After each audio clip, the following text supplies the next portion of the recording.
Hallelujah. Praise the name of the Lord. Amen. Let me start by truly appreciating the Lord Jesus Christ for the privilege to be here, and then to appreciate Pastor Shola for taking this burden, this vision, and making this happen alongside all the organizers. And then please, let's honor all the servants of the Lord Jesus Christ here. I came into a very powerful session of the altar call, and my heart, if that was all that I saw and went back, I would still be fulfilled, truly speaking. Hallelujah. I don't intend to keep us for long. I was just sharing with Pastor Shola that I believe in what God is doing, and more than we who are the privileged vessels that he's using, we must focus on the bigger picture of what God is doing. Praise the Lord. And so all we're doing here is just building momentum to what he's doing. We'll be here just for a few minutes. I just thought to just introduce our session, and then we'll pray. I heard that there have been massive prayer sessions that have been ongoing. There is never enough prayer for anything. Praise the Lord. You pray and you pray again.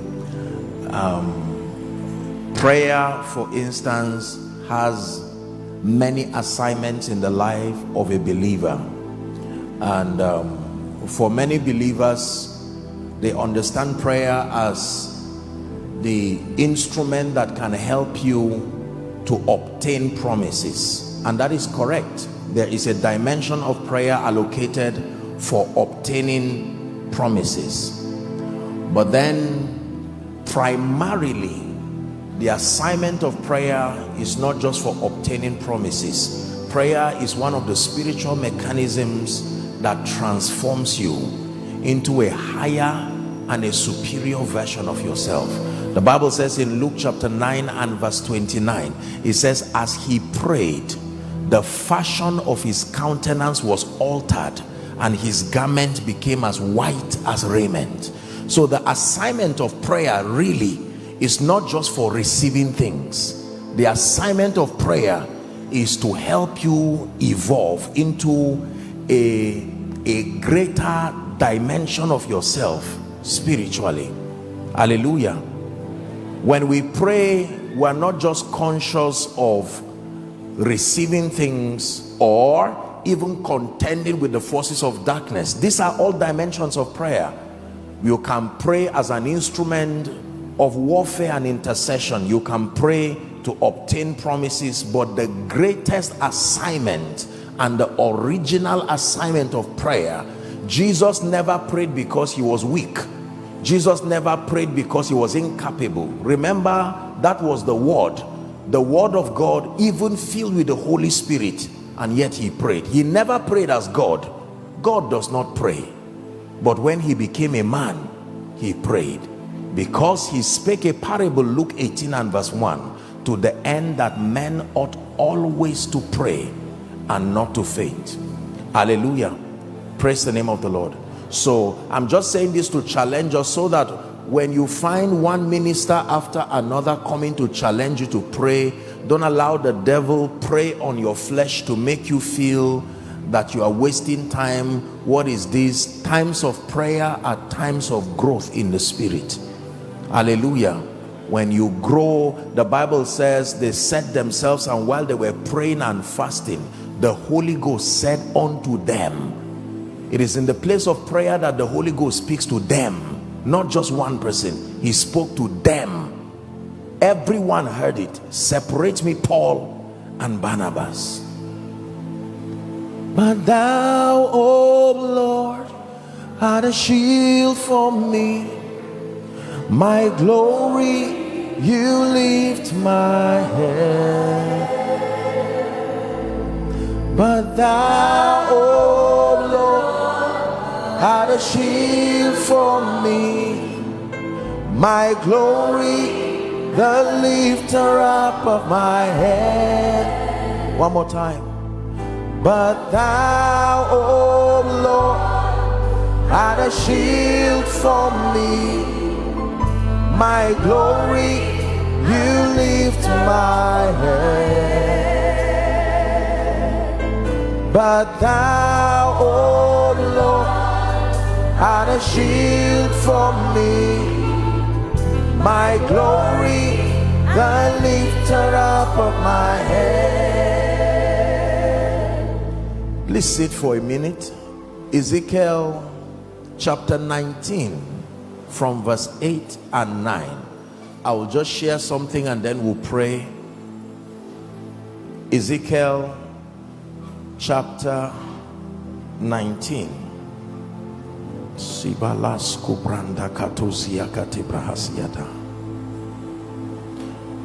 Ezekiel chapter 19. I sense in my spirit that there will be much prayer in this conference because of what God is doing in the lives of individuals, and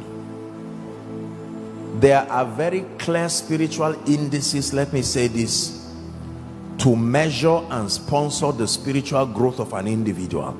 There is no mysticism around spiritual growth. Spiritual growth happens at the instance of engaging yourself with very exact spiritual principles. Number one, the ministry of the word.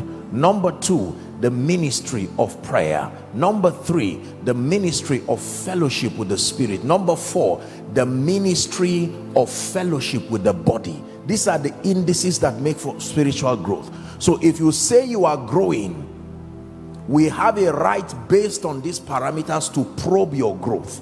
If we do not see your passion for the word, your passion for prayer, are we together now? We do not see the times that you spend with God. You cannot grow in arbitrarily in secret. No.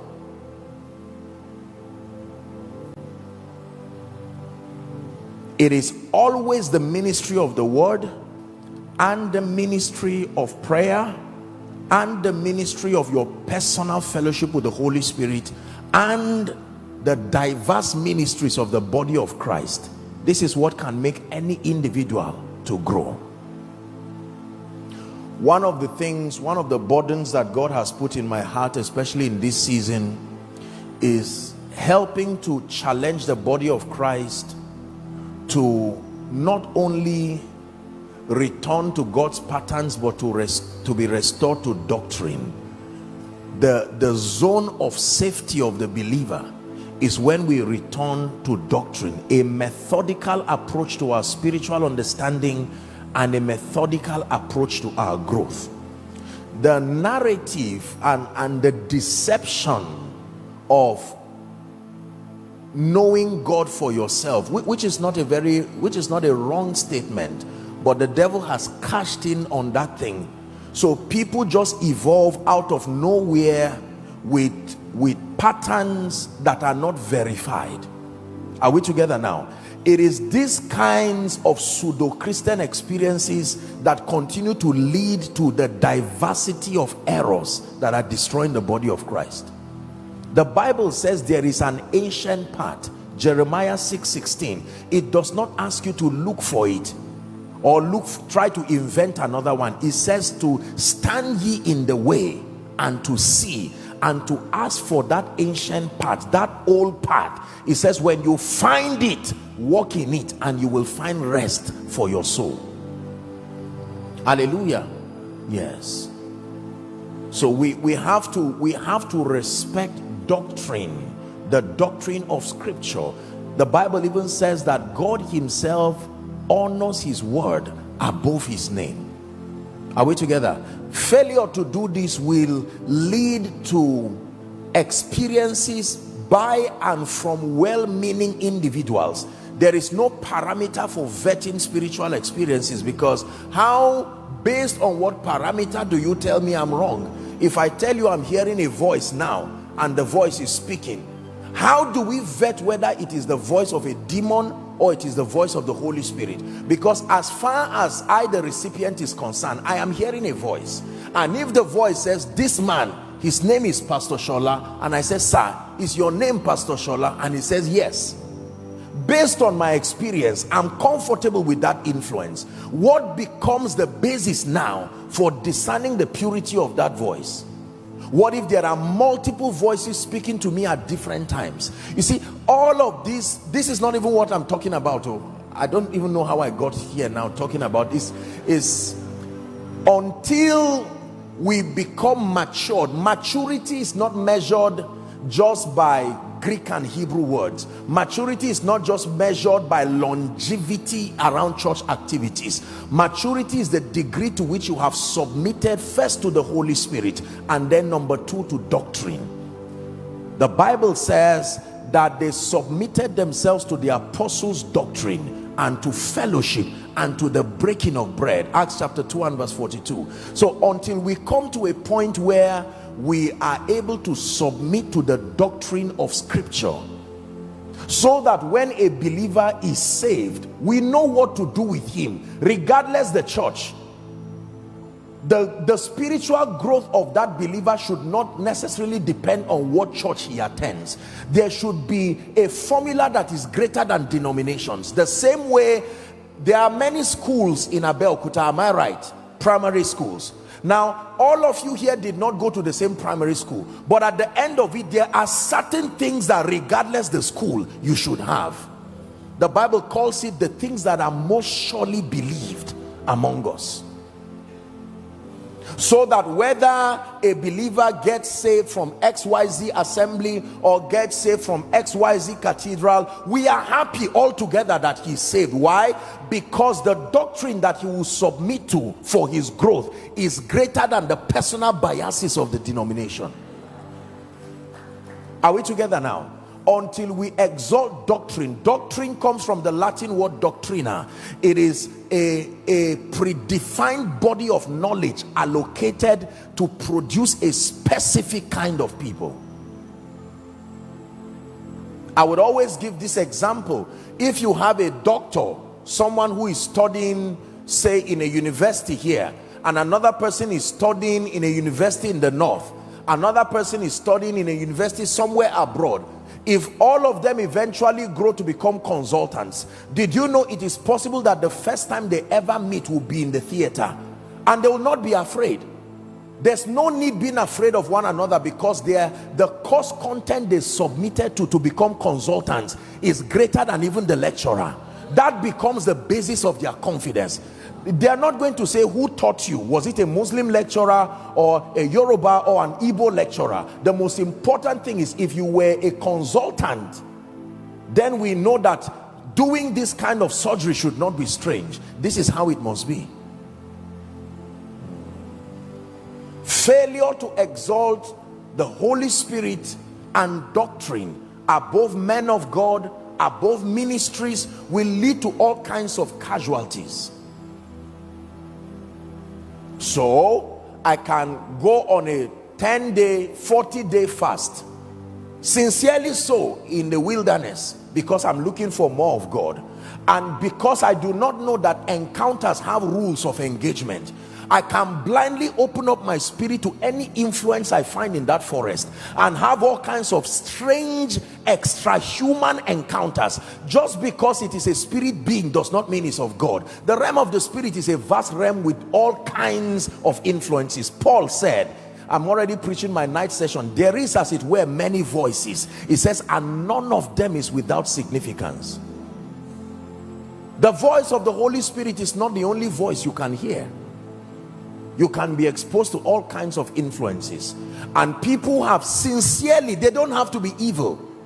The compromise of doctrines has led people, they are not bad, they are not, love Jesus Christ, but then they find themselves in these experiences and they begin to interact with celestial entities that are not exactly of God. And they come up with messages, they come up with impartations, and you cannot necessarily say the individual is fake because he did not intend to deceive anybody. But at the same time, the results that are being produced clearly show that the hand of God is not there. And the reason is because a sincere individual together with a wrong doctrine still leads to danger. The Bible says the Spirit speaketh expressly that in the latter times some shall depart from the faith, and that they will give heed to seducing spirits and the doctrine of demons. Seducing spirits. If you understand the character of seduction, seduction has no power over you until it comes in partnership with something that is already in you. For instance, if I am not hungry, the temptation to turn stones to bread cannot work for me, because there is nothing in me that connects to that temptation. So seducing spirits have to study your appetite to introduce themselves to you. So if your appetite is to become that prophet, they will come from the angle of the prophetic. If your appetite is to see souls won, they will come disguising as a spirit that is planting passion for evangelism. Are we together? Let's go back to our text. Ezekiel chapter 19 verse 8 and 9. Let me read it from King James. Thank you, Jesus. Has God spoken to someone already? The Bible says, then the nations set against him on every side from the provinces, and spread their net over him. He was taken in their pit. Verse 9. And they put him in a ward in chains, and they brought him to the king of Babylon. Now pay attention. They brought him into the holes, that his voice should no more be heard upon the mountains of Israel. The reason why they subjected him to all those attacks is that his voice should no longer be heard upon the mountains of Israel. Just a brief charge and we'll pray. There are many reasons why Satan attacks believers, principally because he is the chief adversary of everything righteousness. But more than that, please listen carefully. The way the realm of the spirit works is that there are demonic entities that are sent to regions. There are demonic entities that are sent to families. There are demonic entities that are sent to individuals. But there are demonic entities that are sent to mantles. They don't know the individual and they don't care. Whoever is the carrier of that mantle will be the one those spirits are sent to. Now, the spirits that are sent to mantles have a singular assignment. Their assignment is to make sure that the voice that becomes the beacon of light under the influence of that mantle, number one, never rises to that position. And if for any reason he can, through spiritual intelligence, find his way to that mountain, that he never remains there. Please pay attention. I show you a mystery and we pray. When Jesus was born, you would think just because he was Jesus, he would be left in peace. The very episode of the birth of Jesus was marred in all kinds of attacks. They came to Herod and they said, we have seen a star, and this star has signified that there is another king that is born. Herod called on his necromancers and his wise men and his sorcerers. He said, please go and investigate, check the archives of history. Is there so and so a thing that should happen like this? And they came back and said, truly there is such an information. And Herod said, another king. He said, all right, so you go on with your investigation, find that king and let me know, so that I will come and worship him. Immediately the spirit of the Antichrist, knowing that prophecy was in motion, began to move the king, who was helplessly under the influence of that spirit, to find Jesus Christ so that they would kill him. The reason why they ran away with Jesus was because he could die. If they met him as a baby, they would have killed him. and he would have died. The only thing is that his body would not decay because the word is incorruptible, but he would have died. Are we together now? And they ran away and they hid. And eventually when Herod had died, Jesus now began to live his life. And you would think Satan would let him rest. Jesus now, having been baptized of John, the Bible says the Spirit drove him to the wilderness. And there he prayed for 40 days, praying and fasting. The moment he was done, the first person he met was not the people in his prayer group or his ministry. Satan left the whole earth and was waiting patiently for one person. Let me assure you, Satan is not looking for everybody. There are people he will see and pass.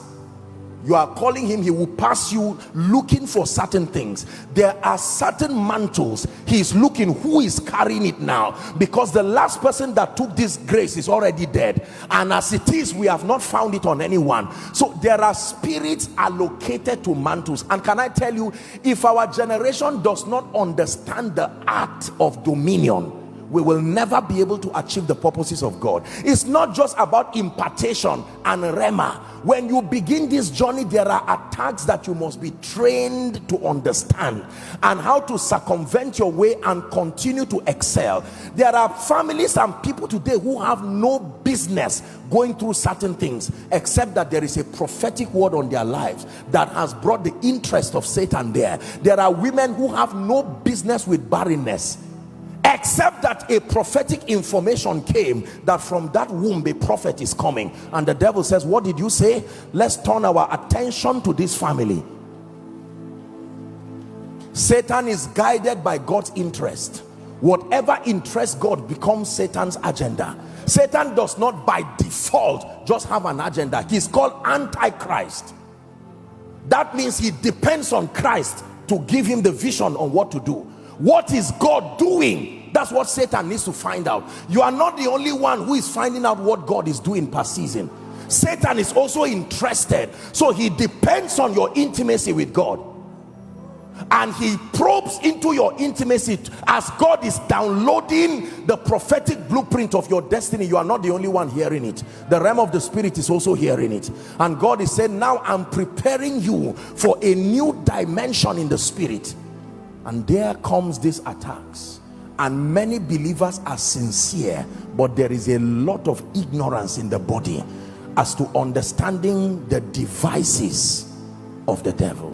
One of it is what I'm showing you in this scripture. The Bible says this king was bound and kept in chains with a singular assignment, that his voice should no longer be heard upon the mountain of Israel. The madman in Gadara. Why was the devil interested in the madman in Gadara? Because he had the destiny of an evangelist. That man single-handedly was responsible for 10 cities. I'm sure a prophet came and spoke when he was born. Thou little baby, you will become a great evangelist. And the spirits of the Gadarenes said, leave every other thing, come to this man. He was not an evil man. Reverse the story of his miracle, and you will see that Gadarene was under slavery because one man's voice was captured. But thou, O Lord, art a shield for me, my glory, you lift my head. But thou, O Lord, art a shield for me, my glory, the lifter up of my head.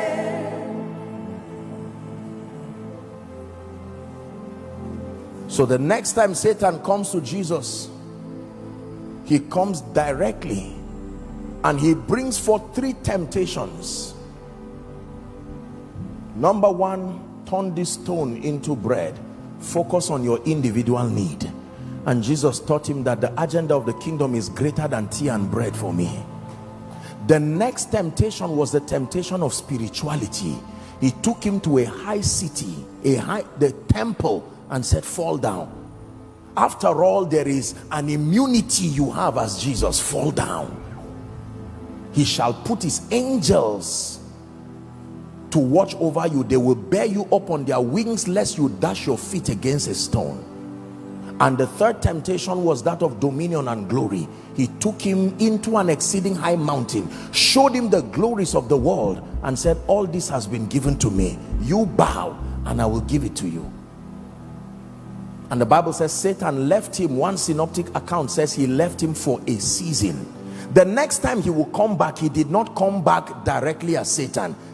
He came through Peter, manipulating the compassion of Peter to insist that Jesus would not go to die.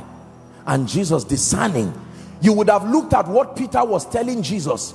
If I have someone like Peter and he's talking to me like that, I will even make him my assistant immediately. But Jesus looked and said, no, this is beyond compassion. Satan, get thee behind me. He said, Peter, Satan has desired to sift you like wheat, but I have prayed for you that your faith fail not. And when thou art converted, strengthen your brethren. The next time he would come to him, he came through Judas. I have always thought that Judas is not a bad man. Judas has received all kinds of insults in the body of Christ. Judas was one of his most loyal people. Whoever you trust with money, to trust you with money means there is a level of credibility. Read the parable of the talents to already give you a hint. He gave unto some 5, some 2, some 1, according to their several abilities. So he must have vetted Judas. That's why Judas could not even do anything with the money, and Satan came through Judas. Listen, beloved people, hear me. Your voice represents the platform by which and through which the purposes of God will be made known to the nations. Your voice represents your destiny. Your voice represents your relevance. Your voice represents your influence.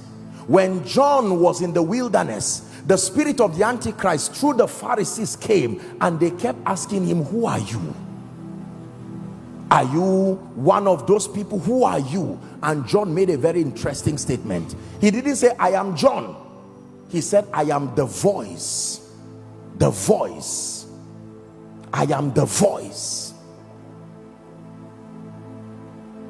Whatever subdues your voice has subdued your relevance and your capacity to noise the purposes of God as committed to you. Please listen to me. The attack in this end time by the gates of hell is not just over the health of people. Satan is beginning to get desperate as he sees the time wrapping. He's looking for voices. Voices. Potential voices and voices that are currently in the plan of God. And as we'll be teaching later on, there are many ways and angles that he's coming in with, all to silence your voice. The Bible says that they bound this man and locked him in a prison. Why? So that his voice would no longer be heard upon the mountain of Israel. So all the destinies connected to that voice now will become victims of the captivity of one person. So when I tell you that Satan, he will attack anybody, but there are specific people that he's looking for in this end time. And if you came for this conference, it is not just because you saw a publicity material. I tell you, it's a solemn assembly from the realm of the spirit. It's a summoning to come and learn the ways of God, so that your voice will remain relevant, announcing the purposes of the kingdom. The Bible says, do not be ignorant of his devices. Satan has devices. There are ways that he will silence the voice of many. History is full of men and women whose voices were silenced because they did not understand the writings of the wall to know how to keep their voices relevant. This is my simple charge for us this afternoon. And we are going to pray and cry unto the Lord that he will grant us the privilege of having our voices remaining relevant on the mountain of Israel, that nothing and no one will be able to bind you like that man in Gadara. The Bible says the man lived in caves and he was bound, hand in chain. Notice every time they caught the apostles, they bound them and they kept them in prisons. Why? So that they would not preach in that name again. There was something about their voice and the preaching of the name. It was causing people to come to salvation and repentance within the land. Can I tell you this? Instead of Satan attacking 1 million people, 500 people, he will find out who do those 500 people listen to. So if God announces that he's bringing new mantle upon you, that's not the time to dance and brag.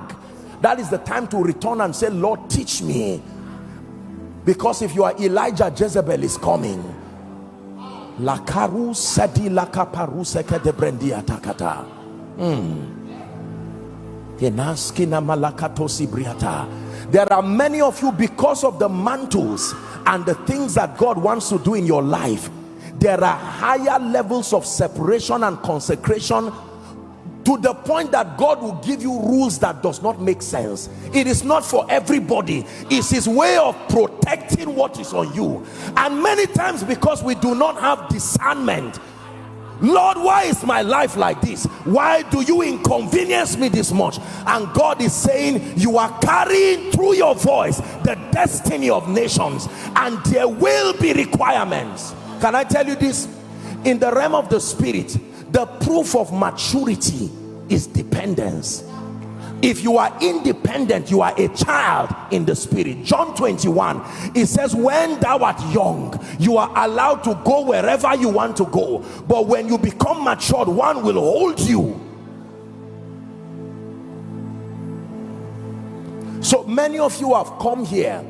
I believe God put this burden in the heart of his servant to call for a solemn assembly. Do you know why? Because there are many people, young people especially, who love God. You know, many times when I see a generation of young people with their passion, I am touched by the passion, but I'm also afraid of the ignorance. Passion and ignorance is risky, because then what if I am thirsty? Anything that looks like water, I will drink it.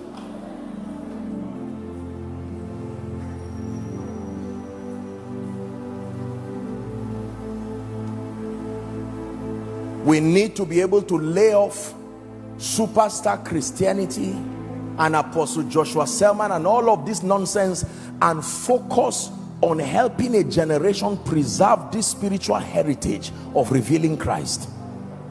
You will be learning that one of the ways that Satan binds men and shuts their voices is using this subtle evil of complacency. Why do I need to preach again when my voice is everywhere? Why do I need to fast again when I can lay hands on anyone and you stand up from the wheelchair?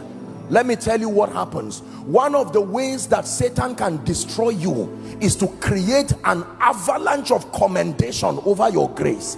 You can be commended to an extent that your voice becomes silent, because there is something about the human spirit under the influence of applause and commendation. Commendation is like salt in the food. If you put a handful of salt in food, you have ruined the whole thing, but salt is needed. So there is a way that Satan begins to raise people in the name of loyalty. They will sing your praises to a point where fasting becomes unnecessary. The things that you did that brought you there, you no longer will have the press for it again. Why should I pray 8 hours? Why should I pray 2 hours? Why should I do what I was doing in the house of God? And Satan helps you by orchestrating men who can keep singing your praises until the praises become louder than the voice of God.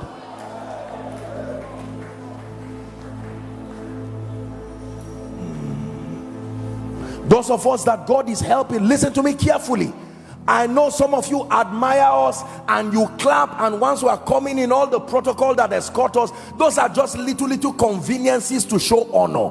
Do not get caught up with some of those deceptions. If that is your idea of ministry and that is what you are building yourself into, then casualty will be waiting for you. Thank God for the honor. Thank God for all of these things that we receive. But can I tell you this? Complacency. Satan can participate in singing your praise. There is something about the human spirit when you are appreciated, and that is true, that is wonderful. But Satan knows what over celebration can do to a human spirit. It is not only when he attacks you with evil that he destroys you. Satan is not stupid. He has an advantage of age. He has studied this humanoid species of mankind. He knows our vulnerability, and he knows that when I am suffering, chances are that I will be close to God. When I'm trying to grow a church, when I'm trying to grow my influence, chances are that I will pay attention in keeping to the things that make for greatness. But when you get to a point where all the institutions of men are located for accreditation, now vet you and accredit that you are a man approved of God, there is no more point to be proved. The TV stations have accredited that God has called you. All the award institutions have accredited that God has called you. The ministry results have accredited that God has called you. So now what is left? If it's branches, you have it. If it's money, you have it. If it's miracles, you have it. If it's a good sermon, you have it. What is left? That is why the beginning of a believer's journey must maintain the formula and the protocol used in scripture. In the beginning, God. In the beginning, God. And at the end of everything, it is still God. I can tell you that many of us right now are sincere. Satan has tried the formula of backsliding and it doesn't seem to be as effective again, because there are many people who are generally waking the body of Christ up to the fact that, look, it pays to be fervent with God. So Satan has changed his strategy. This message you see, I saw it in a vision. The reason why I would not say I saw it in a vision is because I want your understanding to be grounded on doctrine, not a man's experience. Are we together now? I saw that this thing, the deception of manipulating the human spirit by giving you a sense of applause, a sense of arrival, and it now leads to complacency. Whether I pray or not, you will not know. All you know is the Apostle Joshua Selman you love, who you listen to, but it is me and God that knows the current reality of our relationship. I can bask in the applause of people, whereas at that point with God, your voice is going down. Someone rise up on your feet. We are going to pray for 2 minutes or 5 minutes. Listen, this prayer, no moving around. I'd like you to pray from the depth of your heart. Mean business with God. You came for a conference, a time where you will search your heart. The first prayer, I know that you have prayed and prayed, but I want us to pray the prayer of the psalmist. He said, try my heart, search my heart, try it. If there is any wicked way in me, lead me to the way everlasting. Lift your voice and begin to pray. Lift your voice and pray. ABEOKUTA. Shalike parandas kata bregadegede baladaba. Ke parakata bagados kata prendes kadelekata. Shanakate barandos kotobraske di baladash.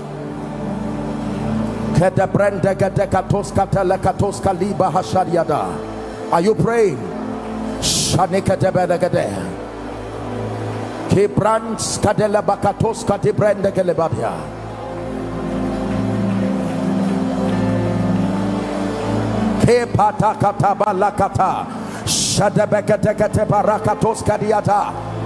Prayer warriors, pray. The vessels that will be used in this city, pray, pray, pray. It is beyond impartation. It is beyond listening to messages. There are forces assigned to mantles. There are forces assigned to destinies with a primary assignment of ensuring that your voice is no longer heard at the mountain of Israel. Shanekate las kadabarus kadialabada.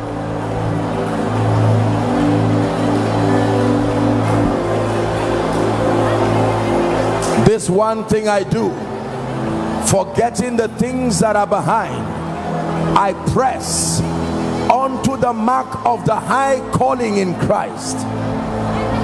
The Bible says, looking unto Jesus, who is the author and the finisher of our faith, who for the joy that was set before him, the Bible says he endured the cross, he despised the shame. Is someone praying? Shanika bakatos kate brendege lakata, keras kadila katos kate brendegeta, embrakate kata brakatos koto bakataliata, shakatakate parakata bakata bredegete kate balagata, shkene bakatos kosoto bakotos kedabata, imbrante katos koto bakata bakatelekata, shibekate kata bakata brandagata balakatos koto baya.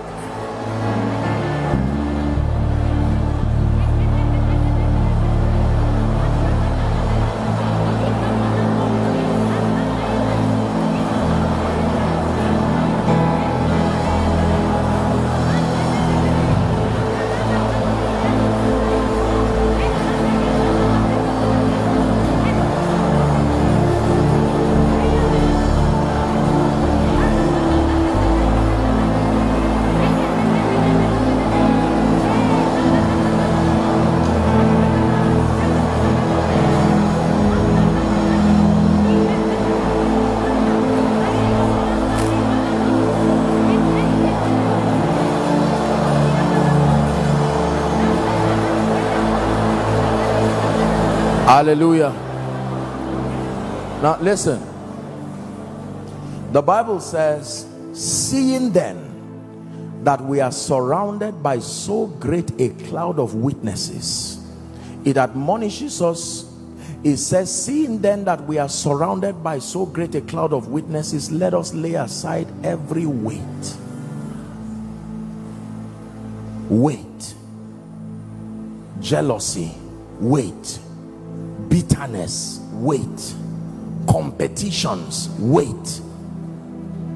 It is not only sin you lay down weights, useless weights, competition, comparing yourself to yourself. It says, and let us run with perseverance the race that is set before us, looking unto Jesus. It says, who is the author and the finisher of our faith, who for the joy that was set before him endured the cross and despised the shame. We must obtain grace to cry before the Lord that every weight, that's our next prayer point, every weight. Now listen, you don't have to be bad to be a victim of weights. You just have to be human. Eventually you will find yourself in unnecessary competitions. You find yourself in petty jealousy. You find yourself distracted by so many things. You are going to cry that every weight that will not allow you ascend to the mountain where your voice will be heard, that weight must drop dead now. Lift your voice and pray. Mean it with Jesus Christ. Every weight. It's time to grow in the spirit. Every weight, every distraction, every hindrance of the flesh, every weight. Someone is praying. Weights that hinder your hearing, bitterness, hatred, backbiting, jealousy,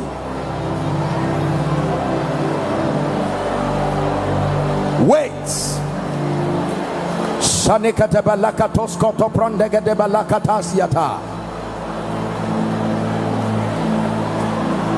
Says, come unto me, all ye that are heavy laden, and I will give you rest. His yoke is easy and his burden is light. Few more minutes and we're done for this session.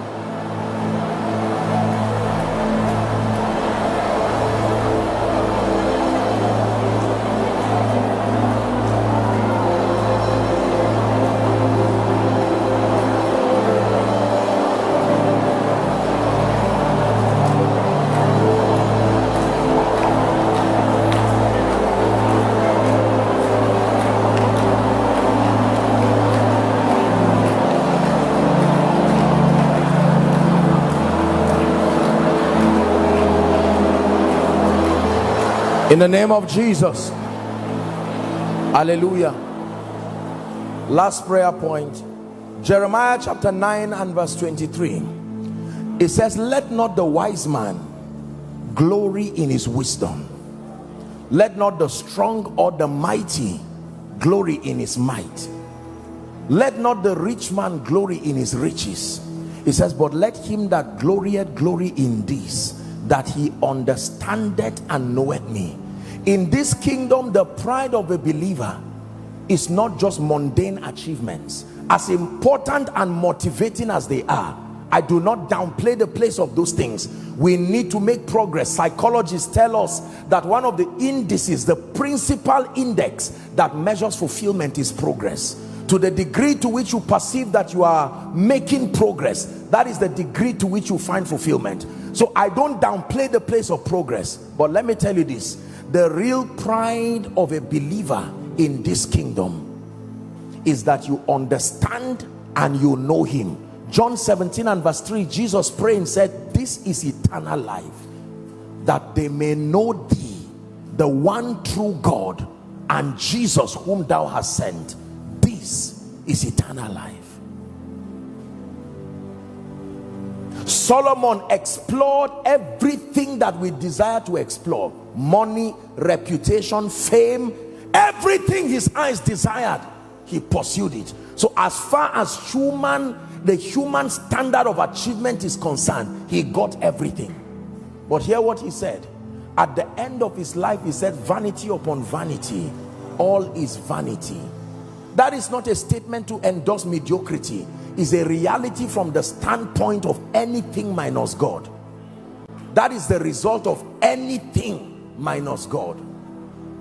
And he says, here is the conclusion of the matter. It says, of reading many books there is no end, and much study is only a weariness to the soul. It says, this is the conclusion of the matter: to fear God and to keep his commandments. It says, this is the whole duty of man.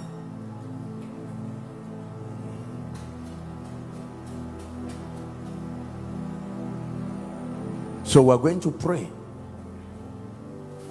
Can I add one more prayer point? Pray and cry that every force fighting the oil of God upon your life, they will not go by default. This is why you were given dominion. You are going to have to cause that spirit to let you go, that you find visibility. Listen, listen, listen. I have met in my life, I have met men of God, Pastor Sir. I have met sincere people, people of impeccable character, people of integrity and soundness, and I am shocked that even their community does not know they are there.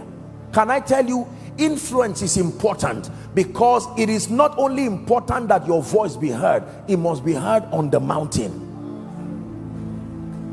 Are we together now? Habakkuk chapter 2 says, I will stand upon my watch and set myself upon the tower. There is an elevated position where you must be for the purposes of God through you to be heard and known. And there are spirits that have kept mighty men down. I have met intercessors, I have met prophets, genuine people, I have met apostles indeed. I have met people that I myself had to just go back and say, my goodness, from whence did this kind of breed come from? But you never hear their voice anywhere, because there are powers. Zechariah chapter 1 from verse 18. Son of man, what seest thou? He said, 4 horns. These are the horns that have lifted up themselves against Judah, against Jerusalem, against Israel. 3 things: Judah, your praise; Jerusalem, your covenant and your peace. Are we together? Israel, your promise. They have lifted up themselves against it. It says they have lifted up themselves so that no man doth lift up his head. Please take this last prayer point seriously. There are many of you here, God must give you visibility. The truth is that by the grace of God, you have found expression. God has shown you honor. You have walked in keeping with the principles that make for greatness. You have entered your season of appearing. except that these horns have vowed to keep you down, the way they kept all who are with you down. But can I tell you this? The Bible says that the burden shall be taken from off your shoulder and the yoke from off your neck, and it shall be destroyed because of the anointing. You are going to pray with determination that in the name of Jesus, everything that has pegged me down, to not allow this prophetic ministry find visibility, to not allow this apostolic dimension find visibility, either in ABEOKUTA, covering the glory of the assembly God has trusted me with, or the group, or whatever platform. Please lift your voice and pray.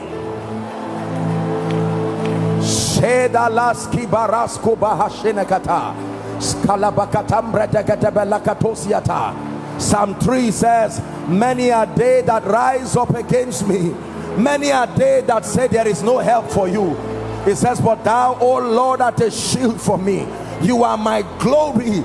You are the lifter up of my head. Someone is praying, release yourself from that age-long captivity. There are daughters of Zion in the similitude of Deborah that must rise. There are men of fire and power that must rise in this time. And hear me, if you are silent, you will be silenced. Halikates katebrante kaparakatoshia. Savrende de kataparokotopakatea. Kebrende katebalakata. Skadabekata. Kibrondos kotopatosh katabrende katabalakata.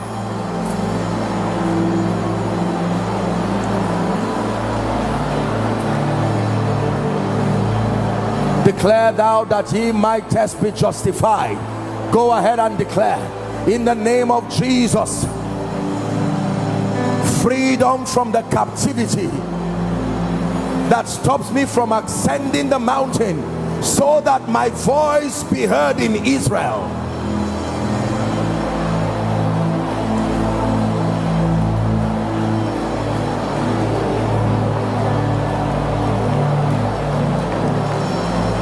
Pray, pray.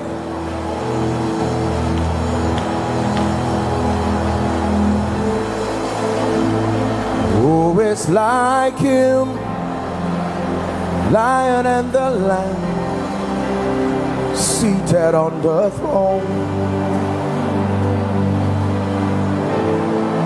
Mountains bow down, every ocean roars to the Lord of Lords.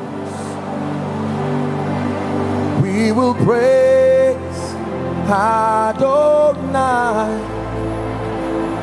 from the rising of the sun to the end of every day. Praise Adonai. All the nations of the earth, all the angels and the saints, sing praise Adonai. From the rising of the sun to the end of every day, praise Adonai. All the nations of the earth,